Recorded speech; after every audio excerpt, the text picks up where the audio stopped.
오늘 현장의 제자를, 준비된 제자를 찾는 저와 여러분 되시기를 바랍니다.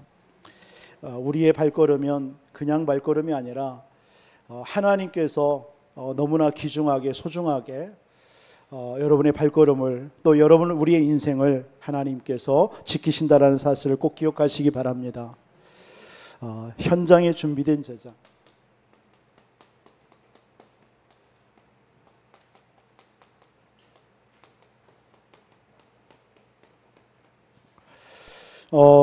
저와 여러분들은 하나님의 택한 그릇입니다.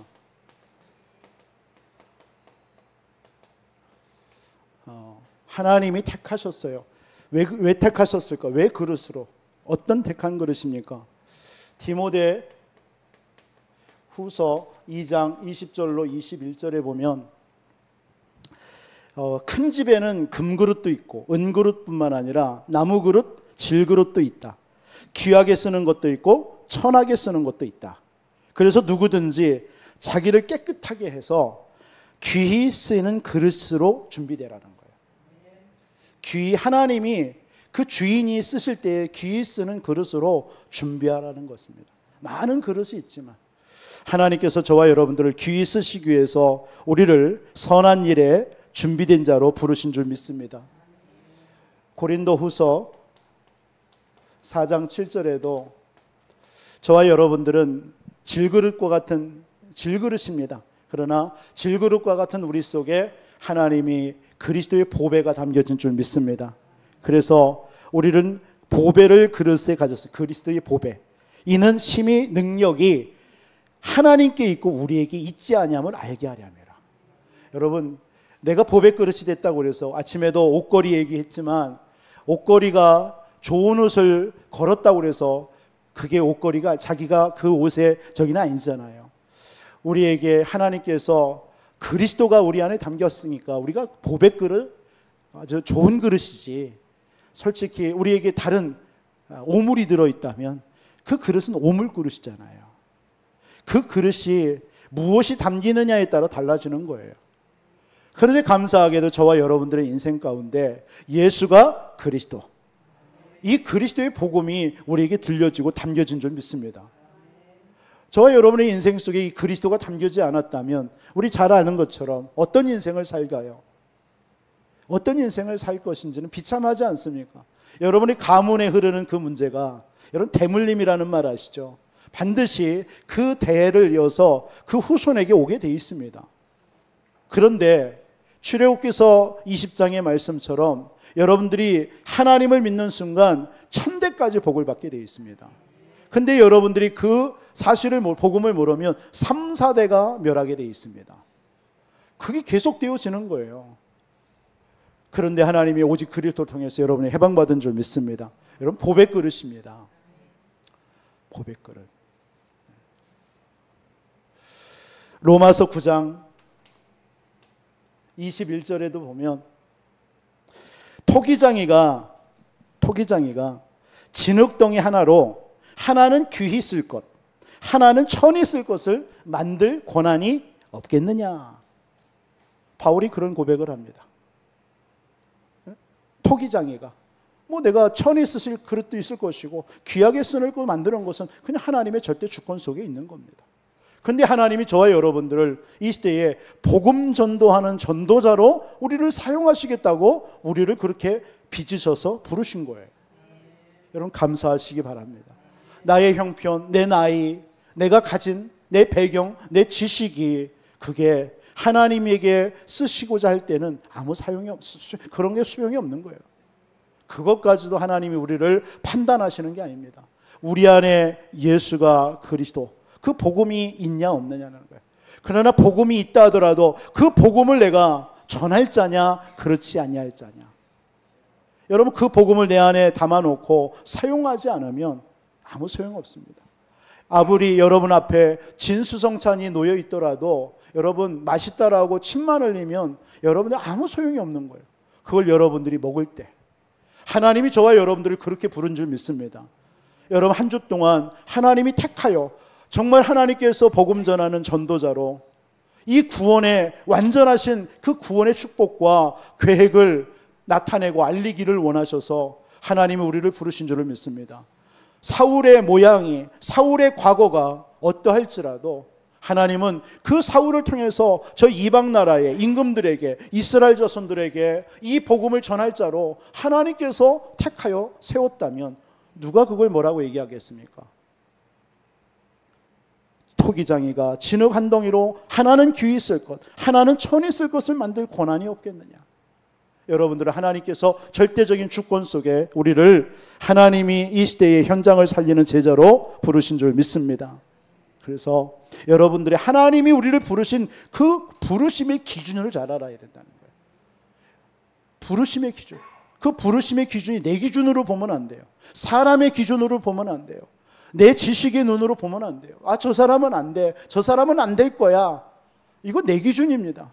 부르심의 기준은 하나님이 그냥 온전하신, 완전하신 구원의 계획과 축복을 주시려고. 그래서 그것에 대해서 우리는 그 눈으로 나를 바라봐야 되고, 그 눈으로 우리는 다른 우리 옆에 있는 사람들을 봐야 될 줄 믿습니다. 귀한 거예요. 저 사람도 하나님께서는 보배롭고 존귀한 자로 하나님께서 부름받은 거인 줄 믿습니다. 그렇다면 우리가 어떻게 정죄하고 그것 때문에 우리가 판단하고 우리가 할 수 있겠습니까? 여러분들은 얼마나 소중한 사람이냐. 여러분 쓰러져 엎드려져 있는 그곳이 바로 하나님의 능력이 머무는 자리인 줄 믿습니다. 바울이 자기에게 있는 육신의 질병이 그리스도의 능력이 머무는 시간이라고 깨달았다라는 것입니다. 여러분들의 삶 속에 한 주 어떤 일이 있어도, 여러분들의 삶 속에 어떤 문제가 일어나도 속지 마시기 바랍니다. 낙심하지 마시기 바랍니다. 하나님의 말씀입니다. 그 자리에서 여러분 무릎 꿇고 기도하면 될 줄 믿습니다. 그 자리가 능력의 자리고, 그 자리가 응답의 자리고, 그 자리에서 하나님의 역사가 일어나는 자리인 줄 믿습니다. 그래서 하나님께서는 그곳에서 여러분들 막 몸부림치지 마세요.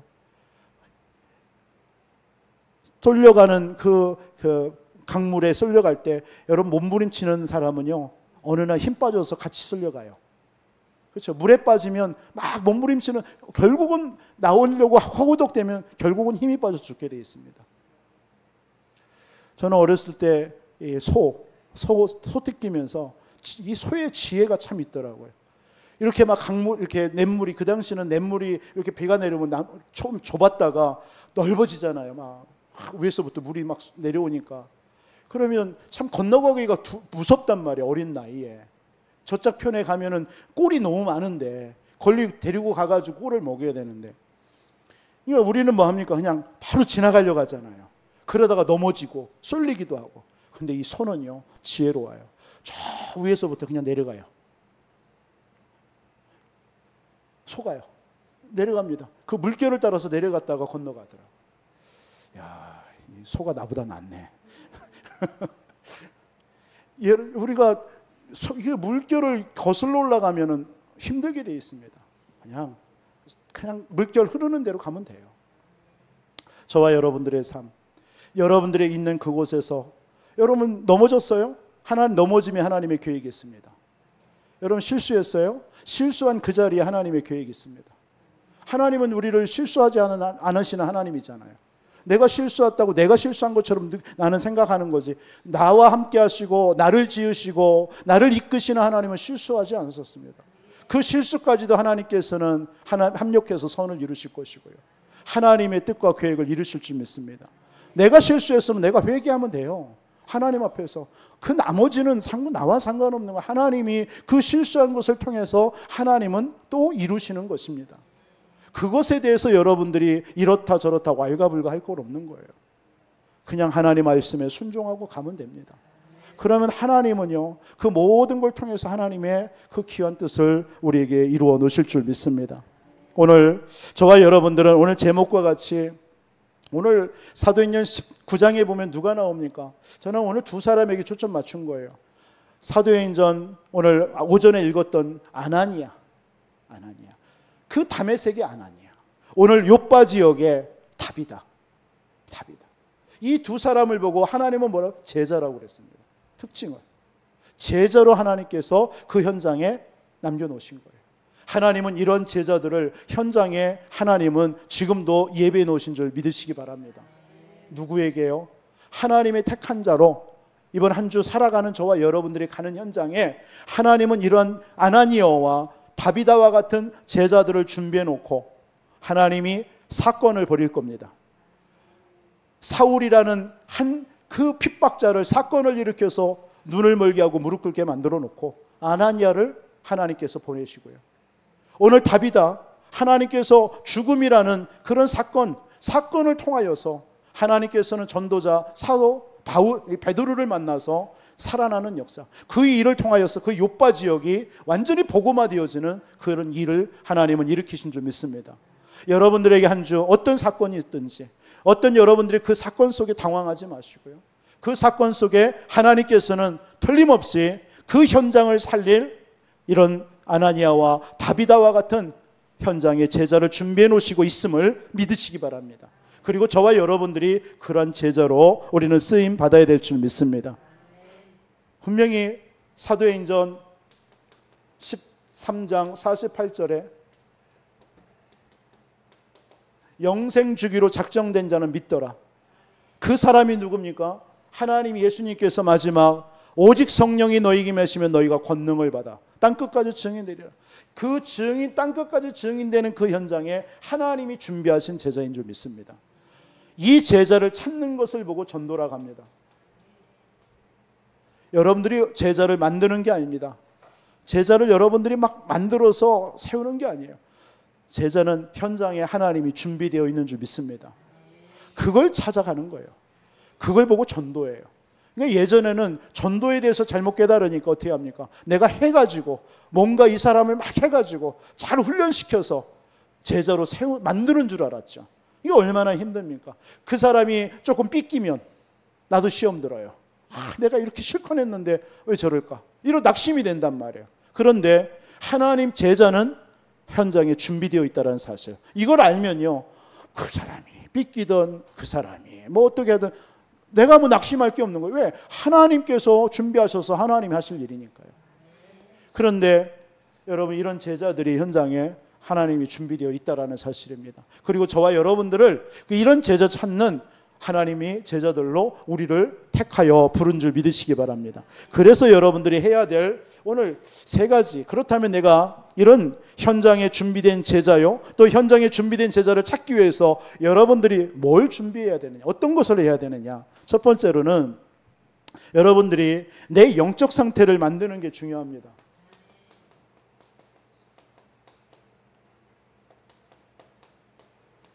모든 응답은 내 영적 상태가 만들어진 것을 통해서 응답이 오는 거예요.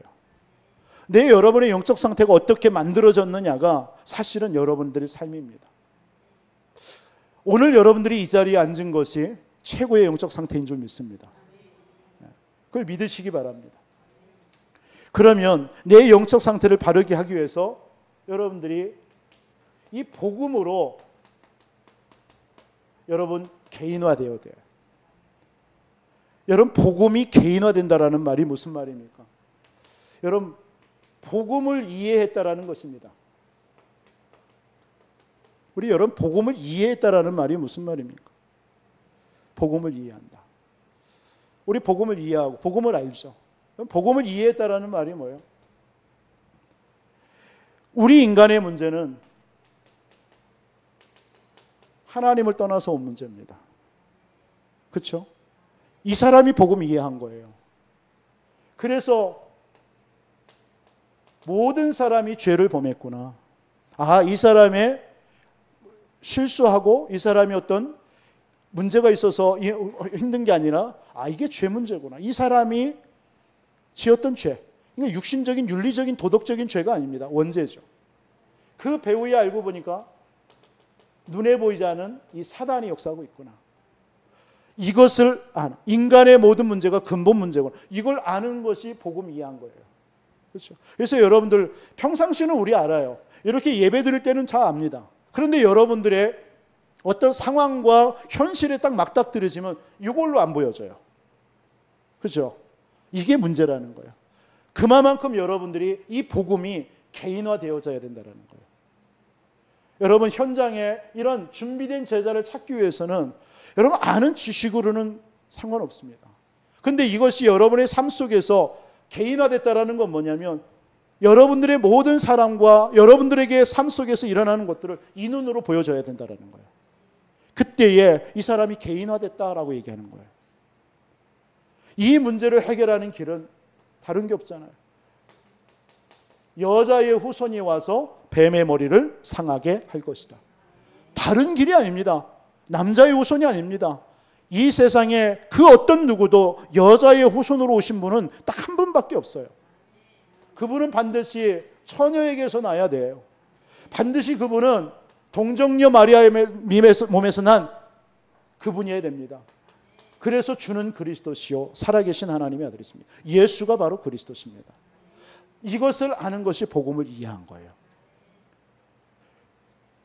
여러분 복음을 이해했다라는 말이 뭡니까? 이 우리 인생의 근본 문제를 해결하신 그 그리스도가 바로 예수구나. 그분이 요한복음 19장 30절 십자가에서 피 흘려 죽으심으로 다 끝냈구나. 요한복음 1장 12절에 영접하는 자 곧 그를 믿는 자들에게는 하나님의 자녀가 되는 권세를 주셨으니. 이 사실을 믿기만 하면 여러분들은 하나님의 자녀입니다. 너희가 하나님의 성전인 것과 하나님의 성령이 너희 안에 거하는 줄 알지 못하느냐. 여러분 복음 이해. 여러분 이렇게 복음 이해하고 있으면요, 여러분 누구를 만나더라도 여러분 답을 줄 수 있는 거예요. 어떤 문제를 만나더라도 여러분 낙심하지 않습니다. 염려하지 않습니다. 불신앙에 빠지지 않습니다. 왜? 복음이 이해된 사람은. 이런 사람이 현장에 하나님께서 준비한 제자를 찾을 수 있는 거예요. 그게 여러분들, 그게 현장의 제자입니다. 제자가 누구냐? 어떤 사람이 제자냐? 복음이 이해되어진 사람. 여러분 복음으로 여러분 개인화시켜야 돼요. 복음으로. 그러면 여러분들에게 이 복음이 이해된 만큼 뭐가 올까요? 복음의 능력이 나타나는 거예요. 복음의 능력. 여러분 복음의 능력을 여러분 누리시기 바랍니다. 복음의 능력은 뭐예요? 여러분 복음이 이해된 사람에게 하나님께서 어떤 일이 벌어져요? 보좌의 능력으로 역사하시게 되어 있어요. 보좌의 능력이. 하나님은 지금도 보좌의 능력과 시공간 초월의 능력으로 역사하시는 줄 믿으시기 바랍니다. 이게 보좌의 능력을 누리는 사람. 이걸 누리는 거예요. 이런 사람이 복음이 개인화된 사람이에요. 보세요. 이때 여러분들의 삶 속에 하나님의 나라가 여러분 가운데 임한 줄 믿습니다. 누가 뭐라고 그래도 지금 이 시간에도 하나님의 나라로 다스린 줄 믿습니다. 여러분의 한 주의 삶 속에 복음이 이해된 여러분들이 가는 모든 현장에 하나님의 나라로 다스리는 줄 믿습니다.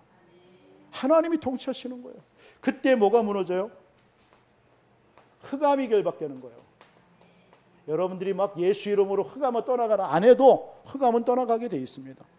그러나 우리가 더욱더 확신을 갖기 위해서 기도하는 거죠. 여러분들이 이게 복음의 능력입니다.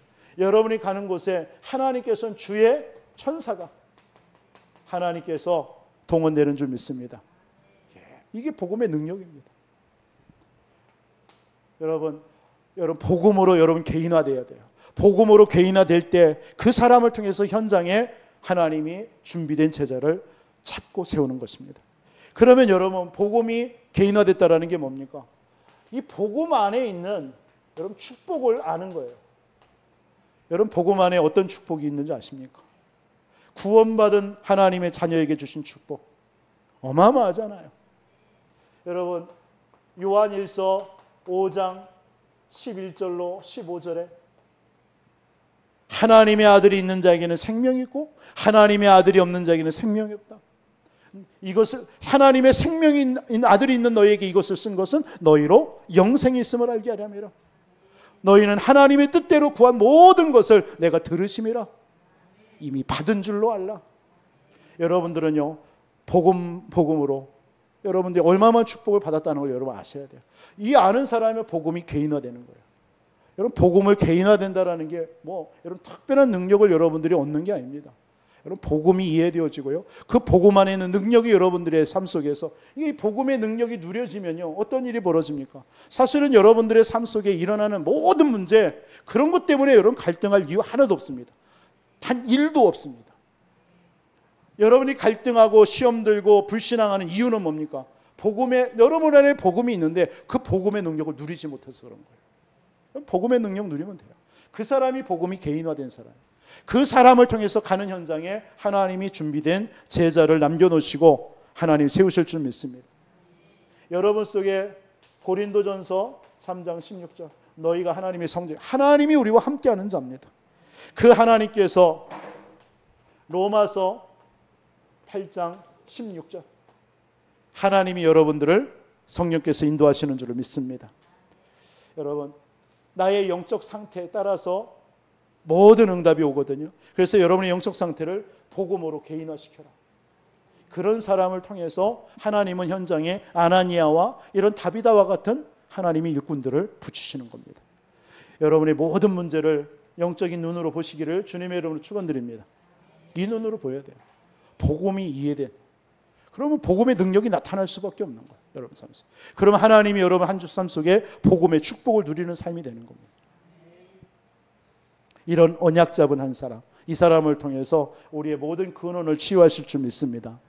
현장에 하나님께서 예비된 준비된 제자를 찾는 그 사람은 누구냐? 두 번째로, 여러분들의 모든 삶 속에 문제도 있고 만남도 있고 사건도 있고 있죠. 그렇죠? 그 속에서 하나님의 나라의 일을 누릴 수 있어야 돼요. 오늘 사실은 그 사울을 하나님이 꺾으시는 그 일을 통해서, 그게 하나님의 나라의 일입니다. 오늘 요빠 지역의 다비다가 병들어 죽게 됐어요. 그것도 하나의 어떤 사건이고 하나님의 나라를 이루는 일입니다. 그러니까 그런 일로 볼 수 있어야 되는 거예요. 이것을 병들었구나, 죽었구나, 안타깝다, 이렇게 보는 사람들도 그 당시에 있었겠죠. 그런데 베드로는 뭘로 본 거예요? 하나님의 나라의 일로 본 거예요. 그 일이 뭐죠? 그 요빠라는 지역에 이 다비다를 통해서 복음은 받았지만 복음이 능력이 사실적으로 그들 속에 복음이 이게 능력 이 정도구나, 복음의 능력이 무한하구나, 죽은 자도 살릴 수 있구나, 이런 것들이 그 요빠 지역에 심겨지는 하나님의 나라의 일에 있었던 겁니다. 그게 하나님의 나라의 일입니다. 단순하게 그냥 죽는 거 살아났다라로 끝나는 게 아닙니다. 그러니까 하나님의 나라의 일이라는 것은 어느 한 가지를 말하는 게 아닙니다. 그 한 가지를 통해서, 그 일을 통해서 하나님은 주변의 수만 가지에 대한 하나님의 계획과 뜻을 이루시는 것이 하나님의 나라의 일입니다. 그래서 하나님을 우리가 능력을 제한하면 안 됩니다. 여러분들에게 어떤 병이 들었다, 질병이 왔다, 그게 단순한 그 질병을 치유하는 게 하나님의 나라가 일이 아닙니다. 그것도 하나님의 나라의 일입니다. 그러나 여러분들에게 왜 하나님이 여러분 구원받고 복음 가진 여러분들에게 질병을 딱 줬을까요? 그걸 통한 하나님의 나라의 일은 어마어마한 겁니다. 한 가지가 아닙니다. 물론 그걸 통해서 본인의 확신도 있겠지만 그걸 통해서 주변의 사람들이 다 살아나게 되겠고 전도의 굉장한 문이 되어지는 겁니다. 여러분들의 자녀들 때문에 애통하는 우리 성도님들 계십니다. 그 자녀들에 대해서 여러분들, 하나님이 지금 그 자녀들에게 하나님의 나라로 다스리고 있는 거예요. 그 자녀에 대해 하나님의 나라 일이 일어날 때는 어떤 일이 벌어질까요? 중세시대 때 어거스틴에게 하나님께서 그 일이 벌어졌는데, 성 어거스틴이죠. 중세시대를 완전히 복음화시키는 그런 일이 벌어졌습니다. 여러분, 하나님의 나라의 모든 만남, 모든 사건, 모든 일, 그 속에서 하나님의 나라의 일을 여러분들에게 누리시기 바랍니다. 이걸 누리는 것을 보고 기도에 체질화라는 거예요. 그게 기도입니다. 여러분, 하나님의 나라의 일을 보지 못하는 사람은 기도 못합니다. 여러분들 혹시 어떻습니까? 여러분 막 무슨 문제 있을 때 호들갑을 떠는 사람입니까? 아니면 기다리면서 이 문제를 주신 하나님의 계획이 뭘까를 잠잠하게 묻고 질문하면서 하나님 앞에 기도하는 사람이십니까? 그냥 현실적인 질문이에요. 여러분 어때요? 속으로 대답해 보세요. 다 얼굴에 표정 나와요. 여러분들, 나는 기도 안 하는 편입니다. 이렇게 그러지 마시고.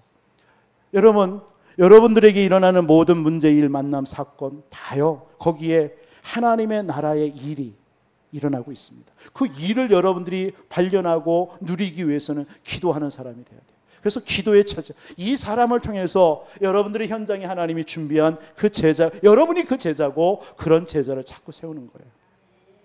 그래서 이 기도의 체질화는 어떻게 되어져야 되느냐, 모든 곳에서 하나님의 절대 주권을 믿어야 돼요.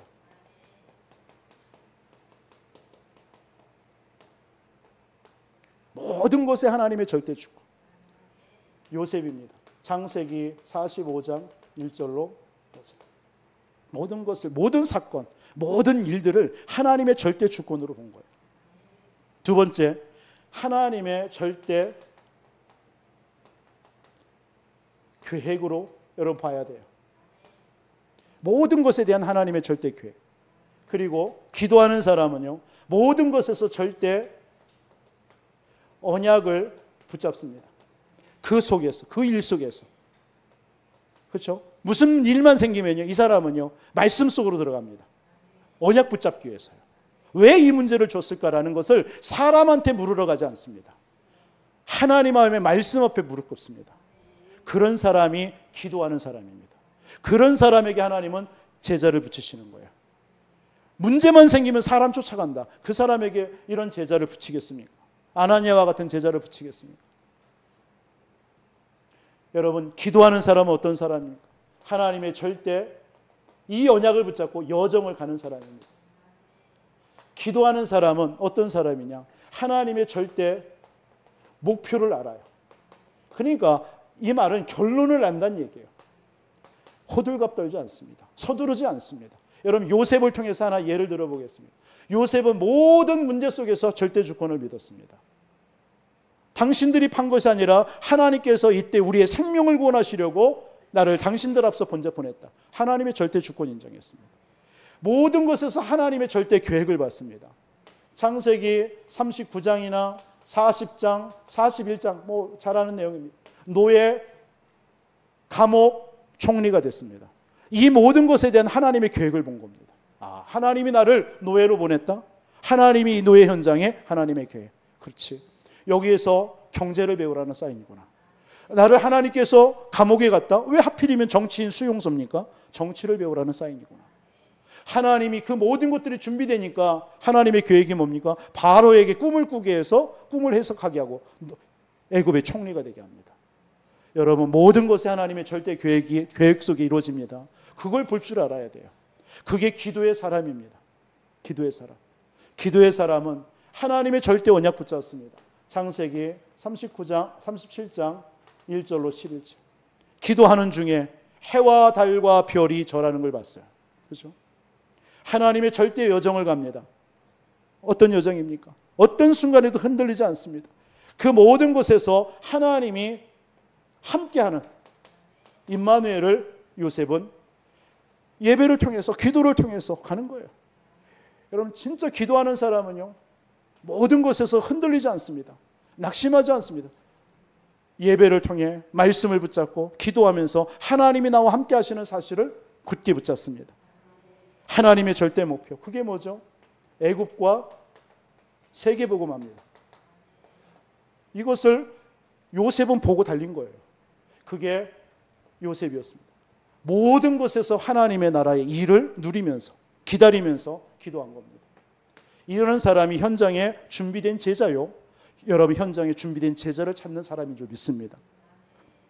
오늘 이런 중에 베드로라든가 이런 사람들이, 아나니아와 다비다, 이런 사람을 살린 거예요. 여러분, 한 주 동안에 여러분의 현장에서 이 사람을 자꾸 세우시기 바랍니다. 여러분들이 먼저 이런 사람이 돼야 돼요. 교회 안에 여러분이 이 응답을 누려야 돼요. 그래서 여러분들이 세 번째로, 여러분들이 이런 제자를 찾고 이런 제자가 올 수 있는 뭘 준비해야 되냐면,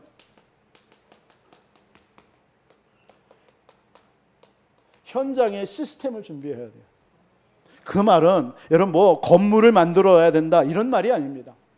여러분, 현장에 이 준비된, 예비된 영혼들이 올 수밖에 없는 그 어장을 만들어야 될 거 아닙니까? 그물을 쳐야 될 거 아닙니까? 고기를 잡더라도 그물을 쳐야 되잖아요. 그렇죠?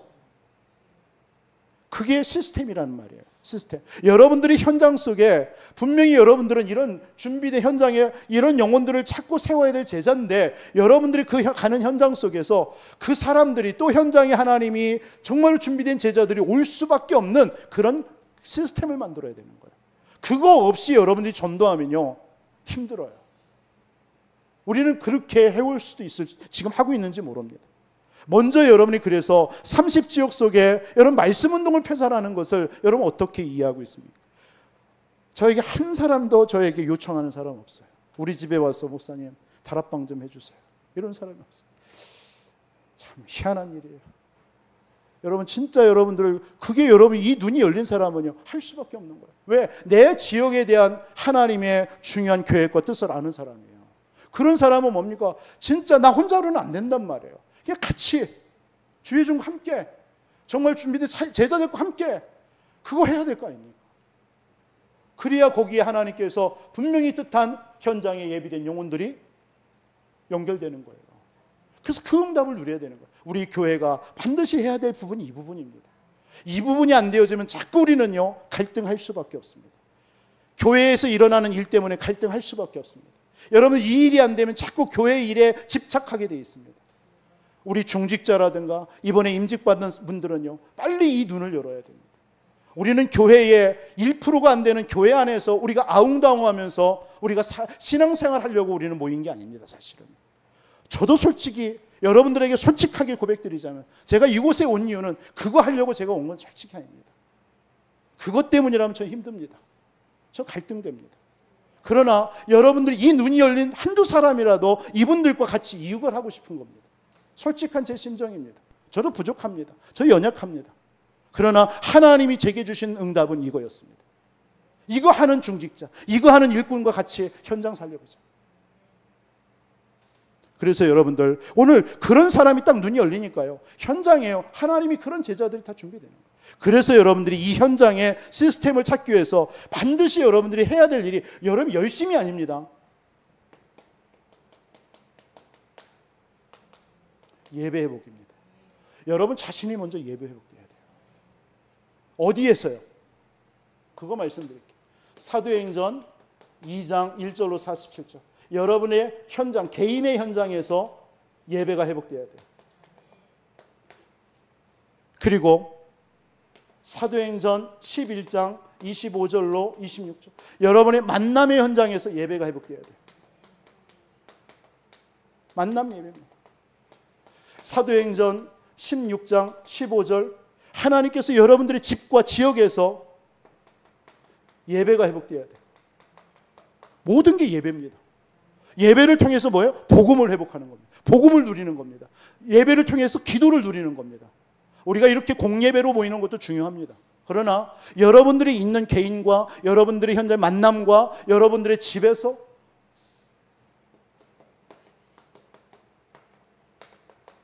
여러분의 일하는 직장과 여러분들의 산업 현장에서 업의 현장에서 그때 여러분들에게 하나님은 그 업에 전문성 주게 되어 있습니다. 다른 사람이 볼 수 있을 만큼의 증거를 주실 겁니다. 그래야 그 업이 살아납니다. 사도행전 28장 30절로 31절. 여러분들의 지역에서 예배가 회복되어야 돼요. 이게 현장의 시스템입니다. 이걸 갖춰야 됩니다. 우리 교회는 여러분 다 구원이 있습니다. 다 복음 받았습니다. 여러분 이런 말씀들은 여러분 다 알아요. 어쩌면 이거 말하면 다 여러분들 2번이 나올 거예요. 목사님 무슨 얘기할 것이다. 그게 중요한 게 아닙니다. 여러분 이것을 계속적으로 누리고 이걸 누릴 수 있는 여러분들의 개인과 여러분의 만남, 여러분의 집, 여러분의 직장, 여러분 지역에서 예배가 회복되어져요. 이걸 계속 누리는. 그러면 하나님께서 현장에 이런 준비된 제자들을요 거기다 붙이시는 거예요. 그 응답을 받아야 되는 게 교회입니다. 교회는 그 일하는 게 교회입니다. 그걸 하는 게 사실은 중직자입니다. 여러분 옛날에 중직자들은 뭡니까? 그냥 세움받아서 대표기도 하고 그냥 교회에서 내가 중직자다 이게 아닙니다. 진짜 성경적인 중직자는 뭐 하는 겁니까? 이거 하는 일에 바빠야 되는 거예요. 이거에만 관심 갖는 거예요. 나머지 일은요, 그냥 양보하는 거예요. 그냥 이해하는 거예요. 그게 중직자잖아요. 안 그렇습니까? 중직자가 뭘 해야 되는지 모른다면 이거 깨달으면 돼요. 그거 하면요, 교회 와서요, 여러분 이런저런 말도 필요 없고요. 진짜 하나님께서 주시는 응답을요, 그 중직자들에게 다 주게 돼 있습니다. 왜? 하나님은 성경에 보면 중직자들을 통해서 그 일을 다 이뤘거든요. 그게 중직자의 받을 응답이고 축복입니다. 그러니까 중직자를 제대로 우리가 이해하고 누리면요, 사실은요, 그 어떤 것도 다 받은 거예요, 사실은. 하나님이 모든 중직자에게, 왜 그 중직자는 중심이 일단은 교회 중심이거든. 그 중직자는 예배와 말씀과 목회자 중심이거든. 그러니까요, 교회는 살아나게 되어 있습니다. 목회자는 힘을 얻어, 그런 중직자 있으면 힘 얻습니다. 뭐 목회자가 여러분들이 뭘 많이 갖다 줘서 힘 얻을 것 같습니까? 정말 감사할 일이에요. 그러나 정말 말없이 조용하게 이런 일을 딱 뒤에서 하면서 무슨 일이 있을 때 그것을 전도 복음으로 이해시키고 성도들을 기도해주고, 그러면서 현장에 그 사람들 데려가서 조용하게 전도 운동하고 이런 일을 한다. 그걸 보는 아마 목회자는 행복할 겁니다. 그래서 저는 행복합니다. 여러분들이 그렇게 하고 있고, 또 앞으로 여러분들이 그렇게 세워질 것을 저는 기대하기 때문에 전 진짜입니다. 여러분, 같이 우리는 현장에 정말 준비된 이런 제자를 찾고 세우는 일에 우리의 생을 들여야 될 줄 믿습니다.